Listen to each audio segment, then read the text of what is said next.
नमस्कार दोस्तों, स्वागत है मेरा एक छोटे सा वीडियो में। आज इस वीडियो में हम आपको बताने वाले हैं छूट, यानी इसको इंग्लिश में क्या बोलते हैं, डिस्काउंट। ठीक है, आप किसी वस्तु या कोई चीज़ भी मार्केट से ख़रीदते हैं तो उसका डिस्काउंट होता है, यानी कि छूट मिलता है। ठीक है, तो आप कैसे उसको पता लगा सकते हैं, ठीक है, कैसे आप उसको जान सकते हैं कि हाँ कितना डिस्काउंट कर कर हमको पैसा देना है दुकानदारों को। ठीक है, कोई भी वस्तु हो या कोई भी चीज़ हो, ठीक है, मार्केट में आपको डिस्काउंट मिलता है तो मिलता है। ठीक है, छोटा हो या बड़ा कोई भी चीज़ हो, लेकिन उस पर डिस्काउंट क्या होता है, मिलता है। तो जैसे मान लेते हैं, पहले का सवाल कर रहा है 3000 का 16%। ठीक है, यानी कि कोई वस्तु 3000 का है, ठीक है, और उस पर 16% डिस्काउंट कर रहा है। ठीक है, तो कितना रुपया उसको देना पड़ेगा। ठीक है, देखिए यहाँ 2500 का 45%, तो कोई भी वस्तु है उसका कितना है, 45% छूट है। ठीक है, तीसरा सवाल कर रहा है 11000 का 55%। ठीक है, तो 11000 का 55% यानी कि कितना डिस्काउंट हुआ। ठीक है, तो चलिए हम निकालना शुरू करते हैं। ठीक है, देखिए यहाँ पर लिखेंगे इसको। देखिए यहाँ पर का मतलब क्या होता है, इसका का मतलब होता है, का मतलब क्या होता है, का मतलब होता है गुना। ठीक है, और परसेंटेज का चिन्ह का मतलब क्या होता है, 100। ये आपको ध्यान में रखना पड़ेगा। ठीक है, चलिए अब यहाँ पर हम शुरू करते हैं। तो यहाँ पर हम इसको लिखेंगे, फर्स्ट सवाल है तो इसको लिखेंगे 3000 का मतलब गुना। ठीक है, और 16 बट्टा कितना लिखेंगे, 100 लिखेंगे। ठीक है, अब देखिए 2 जीरो है तो 2 जीरो से हम काट लेते हैं। ठीक है, यहाँ बच गया 30 और यहाँ 16। ठीक है, अब यहाँ पर गुना कर लेंगे, 30 गुने 16। ठीक है, अब गुना करेंगे तो कितना प्राप्त होगा हमको, 16 दूना 32, 16 23 48, यानी कि 480 रुपया।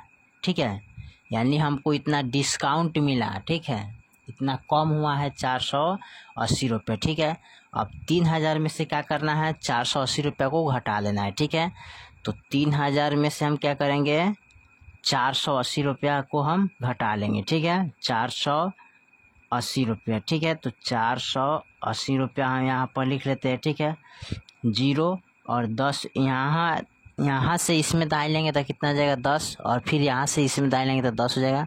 अब 10 में से 8 गया 9, 10 2 बचेगा, ये बच गया 9, 9 में से 4 गया कितना बचेगा, 5, यहाँ बच गया कितना, 2, यानी कि इकाइन दहाइन सैकड़ा हजार। उस वस्तु का कीमत मूल्य कितना आ गया, 2520 रुपये। ठीक है, तो यहाँ पर लिख सकते 2500 कितना है, 2520 रुपया। आपको डिस्काउंट कितना करना पड़ेगा, 480 रुपया आपको कम करके देना पड़ेगा। ठीक है, तो वस्तु का मूल्य कितना हो गया, 2520 रुपया, और आपको छूट कितना मिल गया, डिस्काउंट, यानी 480 रुपया। ठीक है, तो इसी तरह आप डिस्काउंट को निकाल सकते हैं। ठीक है, चलिए उसके बाद हम देखते हैं इसका दूसरा सवाल। ठीक है, तो दूसरा सवाल में हमारा दिया है 2500 का 45%। तो 2500 का 45% किस तरह निकालेंगे, तो चलिए लिखेंगे 2500 का मतलब गुना होता है। ठीक है, तो यहाँ गुना लगाते हैं, और परसेंटेज का चिन्ह का मतलब होता है जो, वो लगा देते हैं। ठीक है, तो 45/100 लगेगा। ठीक है,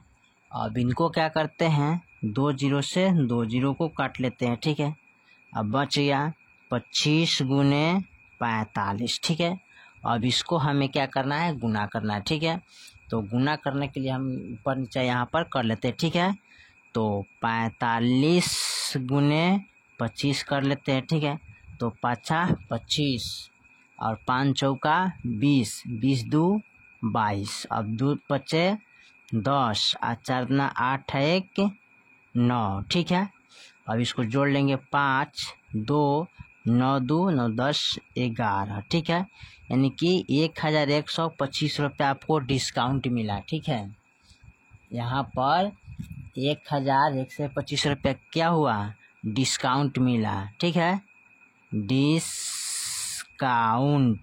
ठीक है, इतना डिस्काउंट हुआ। ठीक है, अब देखिए या अब इसमें से क्या करेंगे, 2500 माइनस, ठीक है, या सॉरी यहाँ पर लिख देते हैं 2500 माइनस 1125 25 रुपया। ठीक है, इसको घटा लेते हैं। ठीक है, तो घटा लेते हैं, तो जितना आएगा उतना ही हमारा वस्तु का कीमत हो जाएगा। ठीक है, तो यहाँ में से इसमें दाहिने लेंगे तो 10 हो जाएगा, इसमें से दाहिने लेंगे इसमें तो 10 हो जाएगा। 10 में से 5 गया 5, 9 हो गया, 9 में से 2 गया 8, सॉरी यहाँ पर 9 है तो 9 में से 2 गया 7, 8, 9, यानी कि 7 बचेगा। 7 2 9 होता है। ठीक है, उसके बाद इसमें बच गया 4, 4 में से गया 3 और यहाँ पर 1 घट गया, ये 2 में से गया 1, यानी कि इकाइन दहाइन सैकड़ा हज़ार 1375 रुपया वस्तु का दाम हो गया। ठीक है, वस्तु का दाम कितना हो गया 1375। ठीक है,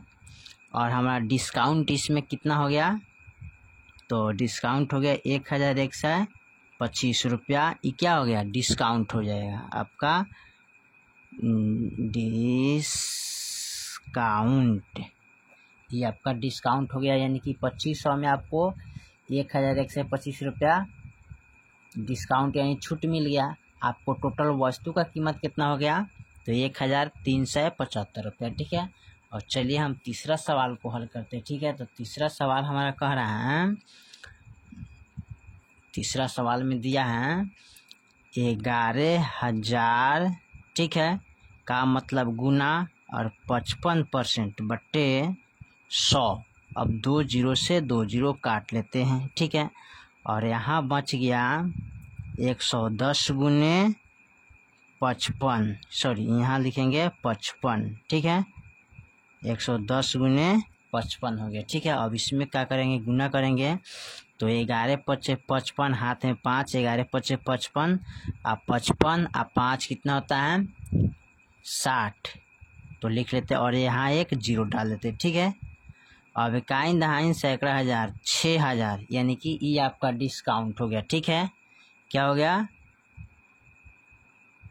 डिस्काउंट, ये आपका डिस्काउंट हो गया, यानी कि 6 इकाइन दहाइन सैकड़ा हज़ार 6050 रुपया कम हो गया। ठीक है, वस्तु का मूल्य हमको निकालना है, तो यहाँ लिखेंगे 11,000 माइनस 6050 रुपया माइनस 0।